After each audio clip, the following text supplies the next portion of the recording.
Hey, hello, this is Renew Education. Let's look at another case study here. This one I call doable constriction, and it's the only thing that came to my mind when I saw this case. We've been working on this case. Actually, there's going to be a follow-up on this case. It's challenging for sure when you look at this. We'll spend a little time only looking at the upper arch. I'm not going to look at the bottom arch, even though there's a lot of other things, but mostly this is general dentistry type stuff, tooth by tooth. But the upper is really interesting because of some of the bone dynamics with the facial plate, having fenestration, but then having some strong facial bone, as well as a tight constriction. And in the end, it becomes doable if you graft it and let things heal a little bit slower or whatever. So let's look at the treatment assessment. So treatment assessment, I have down orange constriction on this case.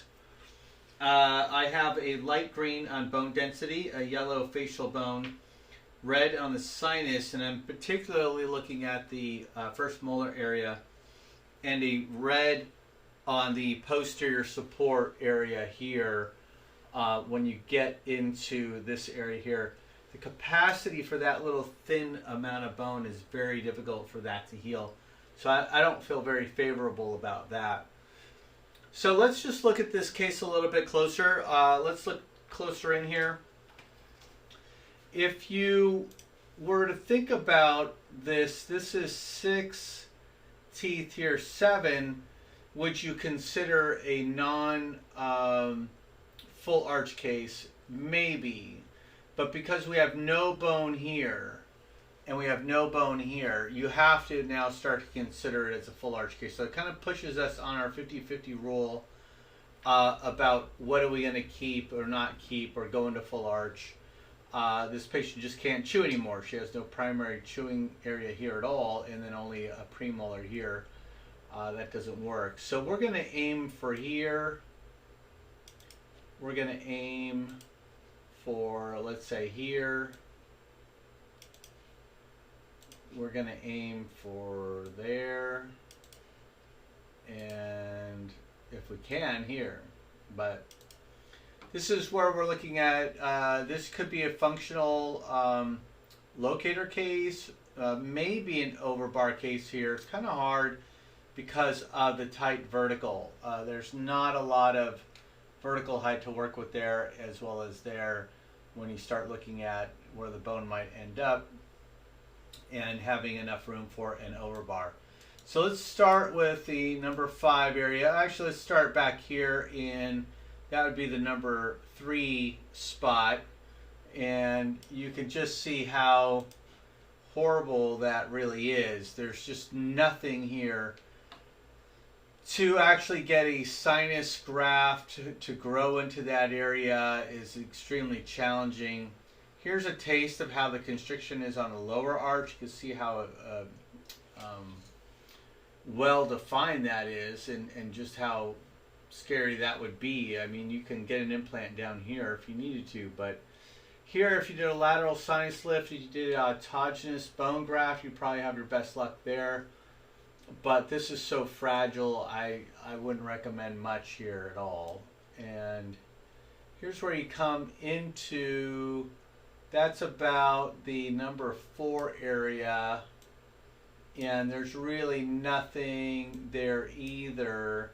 You could have more success here possibly than you can in the back. So if you did a sinus lift here, maybe you'll get bone in the number 4 area, but not in the number 3 area, probably healing wise. And then you're going up here to the number 5 area. So let's look at number 5. Let's look at how much room we've got. If we measure that, we've got a little bit of height here. We've got about 7+ millimeters. And if we were to do an implant, that's certainly going to be a very small diameter. Let's just take the 3.7 by 10 So this gets really tight. Will the bone accept that? The bone looks really good actually in terms of density there. And you can slip that in there. I think that would work out. So you can do a 3.5 by 10 right into this site here. So you're okay there. Like I said, would you do an overbar on that? Well, could we get something next door? That would be great. Let me get rid of some of these lines. And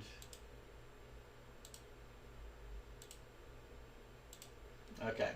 So here with the canine area, you're not going to do an immediate placement, but you can graft that, and you're probably going to save the bone to there, and that looks plenty of space to get an implant there. So you could do that too, and then you would have something in number 5, number 6, and now number 7. Number 7 looks a little bit tricky here. If that bone was saved, let's say, I don't know where that lingual bone is, it's got to be somewhere here. That just looks like nothing. But let's say the facial bone is there, then you would be looking at an implant, possibly, here's 10. So you're just, if you did it 8 by 3.5, if you got it. If not, you can do possibly a 3.5 by 10. And you're definitely going to have to graft this first and let that heal up. So that's very tricky here. So your better bet is here for sure. And then you also have maybe here. And then let's look at this site here. And this looks like a problem area here already, which it is. So let's look at that a little bit. That's, you got some facial bone, but you've lost all the bone here. So once again, tricky spot when this is extracted. Graft it and hope that all of this comes back out. You definitely want to, some people put a membrane here. They'll flap that open, put a membrane all the way across here. If you have one of those slower resorbing membranes, that's what I would recommend. Something that's going to resorb over 4 to 6 months would be ideal. But you then graft it all the way and make sure that that all stays. So that's pretty tricky, but also you're now really in the anterior area, and that's a tricky spot to be because of angulation and how the prosthetic's going to be and how the patient is not going to really like a big change to their lip line or how it feels across their lip. That's really a big problem. So you got to watch out for that. Here's even a worse site. So these are all coming out because of how bad these areas are. So they're lost a lot of bone. I wouldn't give this a lot of hope, but if you're grafting the other sites, maybe you do that too. It starts to turn into a lot of surgery, a lot of grafts on the immediate extractions here to get this all ridge, trying to maintain the ridge.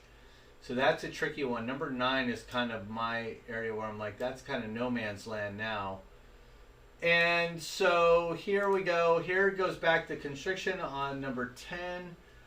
And once again, you're going to be looking at this bone height here and how much you've got going inward. So you're, you know, it looks more dire than it really is. It's still doable, but you've got to make sure that you're just coming on the constriction. You've got to make sure you graft that well, really pack that so that you don't lose any more bone. But there's a possibility of getting an implant there, and there is a possibility of an implant there. So, and if you really wanted, you'd put the other implant there, which isn't a bad idea. And then you're now looking at something here. So let's look at that. And so yeah, that's the canine. So I think we're all good with that. We would say, yeah, graft that. You could do that. And then now you've got this site right behind it. This is now 12. And 12, you're kind of like number 5, where you've got the bone here. It's pretty decent looking bone. And you got about 6.5 millimeters at least of bone, and you got at least enough width for a small diameter. So you could do your little sinus bump here and get an implant into that area and be successful. So here is where you would be looking at this second premolar site. I don't really like the angulation so much. Of course, you're going to have to graft it because of how it looks right here. So let's look at that. So yeah, you're going to have to look at all that facial bone. So she's got this kind of weird spot where she's got a lot of facial bone, and the actual implant is actually going to go kind of in this weird direction too. So you've got this kind of special spot here, and once you save all that bone, I suspect that you would easily put a 10 in there and have something in a second premolar site, which would be favorable. So we could get this, we could get this, we can get anything over here. So if we drew it back a little bit further, maybe we stick something there, and then we would have something here. So you can do kind of a locator all on four. Should work out fine.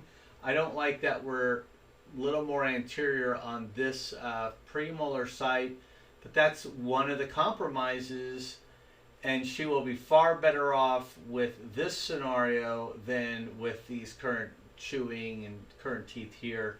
She avoids this big mess of lateral sinus lifts here.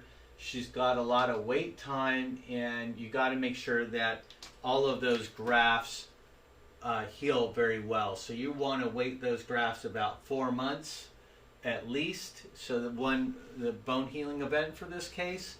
And you want to make sure that they're comfortable with that denture, so that that denture isn't rubbing that facial wall when you have it on, because sometimes the denture can collapse their facial plate if you have too much pressure on the flange.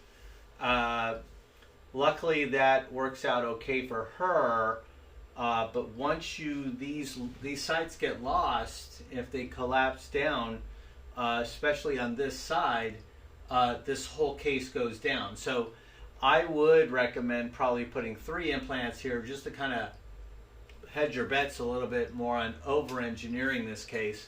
And these couple areas are fine to kind of do that, because you're still going to have other bone here. So that should hold it nicely. So anyway, that's another case study.